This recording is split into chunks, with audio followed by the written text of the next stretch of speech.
When most people think about a cleaning product, they imagine one thing: how well it cleans. But that's only the beginning. If we chase cleanability alone, we can end up with something that damages materials, leaves residues, or doesn't play nicely with your process.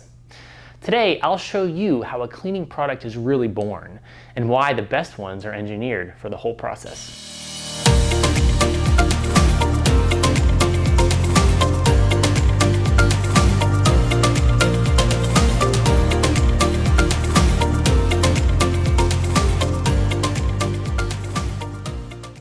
Cleanability matters, but cleaning is a process.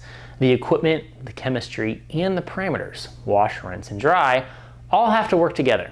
If any one leg is off, the result isn't reliable. So where do new product ideas come from, and how are they formulated to take into account the process?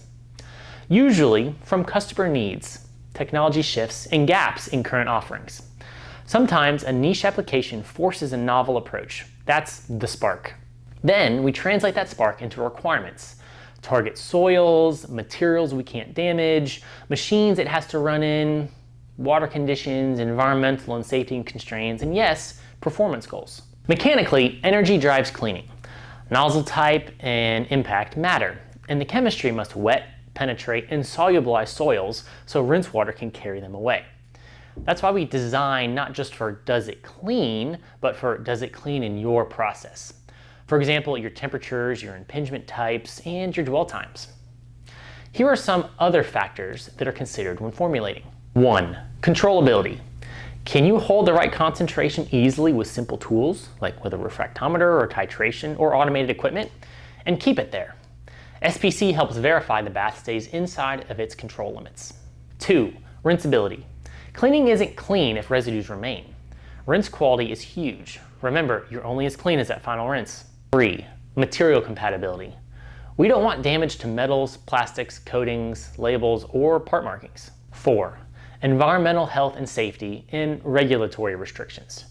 Remember, operator safety and compliance is very important. Think VOC limits, disposal profiles, and regional rules. 5. Process fit and robustness. We're talking batch versus inline, impingement levels, dryer types, local water hardness, and here's a bonus consideration. The energy, chemistry, time, temperature window needs to be forgiving, not razor thin. 6. Cost of use. Not just the drum price. We're talking dilution, energy, rework avoidance, filter life, and throughput are all considered. 7. Bath life and soil loading. As soils load in, wetting and rinsing behavior changes. We need to formulate not just for week 1, but for weeks 4 and 5 too. Usability. If a chemistry foams or smells really bad, it's not going to stay in your production line. And last but not least, reliability outcomes. Ionic residues can cause variability, tin whiskers, dendrites, and corrosion, so the product has to mitigate all of those risks. Now what about product verification? The reality is, before a product earns its label, it spends hundreds of hours in machines, both batch and inline, so that we can verify controllability, cleanability, rinseability, compatibility, and robustness under real operating windows. So how is a cleaning product born?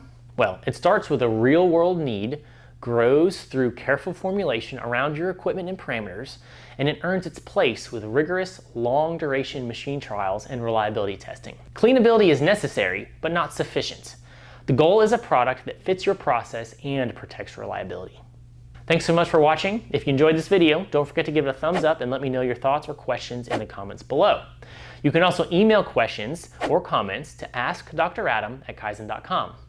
If you're new here, make sure to hit that subscribe button and turn on the notification bell so you don't miss any episodes. And as always, stay clean.